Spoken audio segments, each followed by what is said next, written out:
Letterland Phonics and Jolly Phonics. Hi, I am Tanvi Shah. Today we are going to talk about Letterland and Jolly Phonics. These both two phonics are systematic phonics. The worldwide identified and recognized and used by many of the schools. The both phonics aims to teach the kid how to read. Both motive is has a very strong foundation of teaching kids reading and writing. I will tell you more in detail what is the difference in Letterland phonics and Jolly phonics. Come, let's go. Letterland phonics is a method of teaching that particular letter with a character story. For example, letter A. Annie in her house. So the letter A with the connected character of Annie. So this character Annie lives in a Letterland world. Understood? So the kids get the connection of letter A with the character Annie, and they remember the sound like this with an A. So there is a connection of the letter sound with the character of the story which they have seen it in the Letterland world. So all the letter has a visual story with a big template. They come up with stories and they create a lovely story with lot of characters with the connection of the letters, and that connection the kids learn the sound of that particular letter. So they have a visual imaginary story which they have seen, and they can easily connect to the sound and the letter with the help of Letterland stories.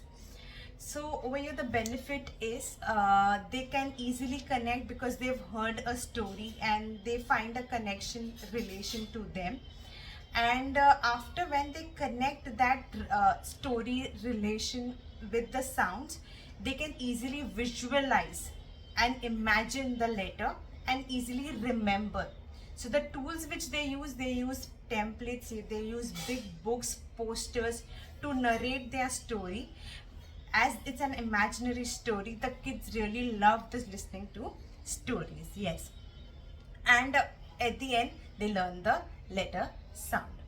So this was the Letterland method, whereas Jolly phonics also has a story, and it has a story but not big and imaginary story. They have a story which they bring with few connection of the letter A, and then they have a rhyme, and then they go with the flow. Once they know the sounds, they start teaching blending of the sounds, segmenting tricky words. They have a flow. The Jolly phonics has a flow, and because we revise with the rhyme and a story, so the kids feel connected like that in that.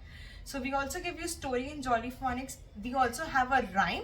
So this is the way we give a connection between the rhyme and the story.